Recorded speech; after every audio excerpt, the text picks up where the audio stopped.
उत्तर प्रदेश के एक छोटे से गांव रामपुर में चार दोस्त रहते थे। राघव, मोहन, सोनू और पिंटू। चारों की उम्र लगभग 16 से 17 साल थी और उन्हें डरावनी कहानियां सुनने और रात में गांव के आसपास घूमने का बहुत शौक था। गांव के बाहर एक पुराना बरगद का पेड़ था। लोग उसे यक्षिणी वाला पेड़ कहते थे। गांव के बुजुर्ग हमेशा बच्चों को चेतावनी देते थे, सूरज ढलने के बाद उस पेड़ के पास मत जाना, वहां एक यक्षिणी रहती है। एक शाम चारों दोस्त चौराहे पर बैठे थे। तभी पिंटू ने कहा, अरे यार, ये यक्षिणी वक्षिणी कुछ नहीं होती, बस गांव वालों ने कहानी बना रखी है। तभी सोनू ने उसकी हाँ में हाँ मिलाते हुए कहा, हाँ पिंटू, सही कह रहा है। आजकल भला भूत और यक्षिणी भी कहीं होते हैं। मोहन भी उनकी बात से सहमत होते हुए बोला, हाँ बिल्कुल, अगर सच में कोई यक्षिणी है तो आज रात जाकर देख लेते हैं। राघव ने दोनों की तरफ घबरा कर देखा। तुम लोग पागल हो क्या? गांव के बड़े बुजुर्ग बिना वजह थोड़ी ना मना करते हैं। पिंटू हंसने लगा। अरे राघव, तू तो अभी से डर गया। तभी सोनू ने भी उसकी हाँ में हाँ मिलाई। हाँ राघव, हम चारों साथ रहेंगे। भला चार लोगों को एक यक्षिणी क्या कर लेगी? मोहन ने कहा, तो तय रहा, आज रात खाना खाने के बाद हम चारों बरगद वाले पेड़ के पास जाएंगे। राघव कुछ देर चुप रहा, फिर उसने गहरी सांस लेते हुए कहा, ठीक है, लेकिन एक बात याद रखना, अगर वहां कुछ अजीब हुआ तो हम तुरंत वापस आ जाएंगे। पिंटू बोला। हाँ भाई, बिल्कुल। लेकिन उन्हें क्या पता था कि उनकी ये हंसी कुछ ही घंटों बाद डर में बदलने वाली थी। गांव में चारों तरफ सन्नाटा फैल चुका था। कुत्तों के भौंकने की आवाज कभी कभी दूर से सुनाई दे रही थी। चारों दोस्त टॉर्च लेकर चुपचाप गांव से बाहर निकल रहे थे।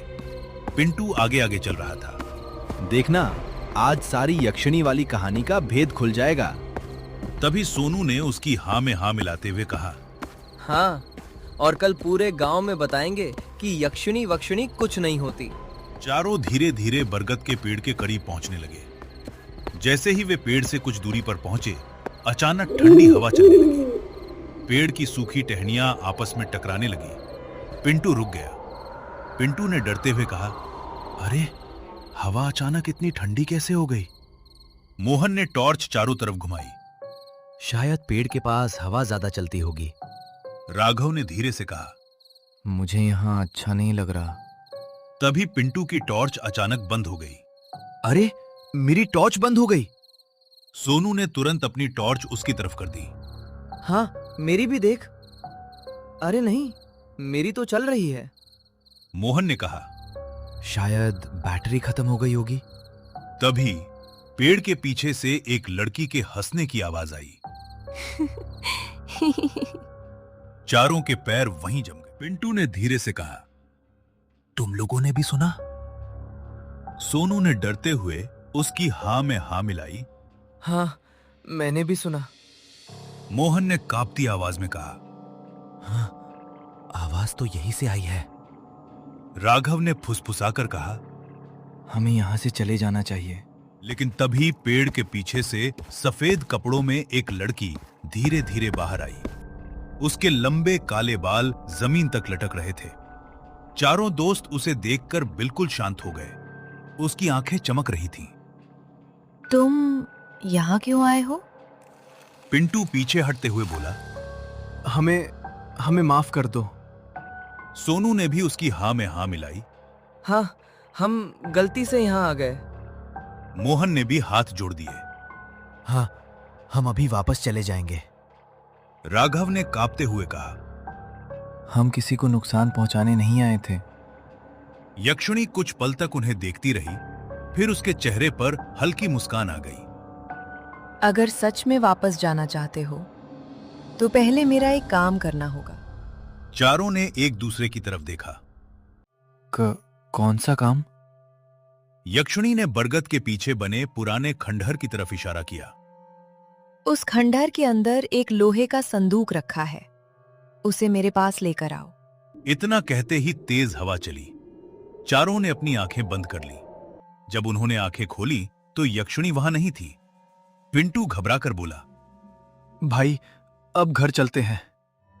सोनू ने तुरंत उसकी हाँ में हाँ मिलाई। हाँ, पिंटू सही बोल रहा है, हमें यहाँ नहीं रुकना चाहिए।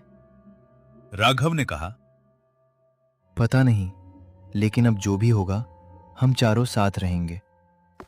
चारों धीरे धीरे खंडहर की तरफ बढ़ने लगे। उन्हें बिल्कुल अंदाजा नहीं था कि उस पुराने संदूक के अंदर रामपुर गांव का ऐसा राज छिपा था जो पिछले कई सालों से दबा हुआ था। और उस राज का संबंध सिर्फ यक्षिणी से नहीं, बल्कि गांव के एक लालची आदमी जगदीश से भी था। रामपुर गांव में जगदीश नाम का एक बहुत लालची आदमी रहता था। उसकी नजर हमेशा दूसरों की जमीन और पैसे पर रहती थी। उसी रात जगदीश अपने घर की खिड़की से चारों दोस्तों को बरगद की तरफ जाते हुए देख चुका था। आखिर ये चारों रात में बरगद के पेड़ के पास क्यों गए हैं? उसकी नजर अचानक चमक उठी। कहीं उस पुराने खंडहर में सचमुच कोई खजाना तो नहीं छिपा है? जगदीश ने तुरंत अपनी लाठी उठाई और चारों के पीछे पीछे चल पड़ा। उधर राघव, मोहन, सोनू और पिंटू खंडहर के अंदर पहुंच चुके थे। अंदर घना अंधेरा था। पिंटू ने टॉर्च आगे की। भाई, यहां तो कुछ दिखाई ही नहीं दे रहा। तभी सोनू ने उसकी हां में हां मिलाते हुए कहा, हाँ, लेकिन यक्षिणी ने संदूक यही बताया था। मोहन ने दीवार के पास पड़े पुराने पत्थरों को हटाया। अचानक उसे लोहे का एक कोना दिखाई दिया। रुको, शायद यही संदूक है। चारों ने मिलकर मिट्टी हटाई। कुछ ही देर में एक पुराना लोहे का संदूक सामने आ गया। राघव ने धीरे से कहा, इसे उठाते हैं और सीधे यक्षिणी के पास चलते हैं। लेकिन तभी पीछे से आवाज आई, इतनी जल्दी कहां जा रहे हो? चारों डरकर पीछे मुड़े। पीछे जगदीश खड़ा था। पिंटू बोला, आप यहां? सोनू ने भी उसकी हां में हां मिलाते हुए कहा। हाँ, आप हमारे पीछे पीछे यहाँ तक कैसे आ गए? जगदीश हंसने लगा। मुझे सब पता है, इस संदूक के अंदर जरूर कोई खजाना है। राघव ने कहा, इसमें खजाना नहीं है, हमें इसे यक्षिणी के पास ले जाना है। जगदीश ने गुस्से से कहा, मुझे यक्षिणी की कहानी मत सुनाओ। उसने संदूक खोलने की कोशिश की। जैसे ही ढक्कन खुला, अंदर से तेज रोशनी निकली और उसी पल खंडहर की दीवार पर एक पुरानी तस्वीर चमकने लगी। तस्वीर में एक लड़की थी, वही लड़की जो यक्षिणी बन चुकी थी। जगदीश तस्वीर देखते ही पीछे हट गया। ये तो मेरे दादा के पुराने कागजों में भी थी। तभी पीछे से यक्षिणी की आवाज आई। हाँ जगदीश, तुम्हारे परिवार का राज अब छिपा नहीं रहेगा। यक्षिणी सामने प्रकट हो चुकी थी। तुम्हारे दादा ने लालच में आकर इस गांव के गरीब लोगों की जमीन के कागज चुराए थे। उसी अन्याय के कारण मेरा श्राप इस जगह से जुड़ गया।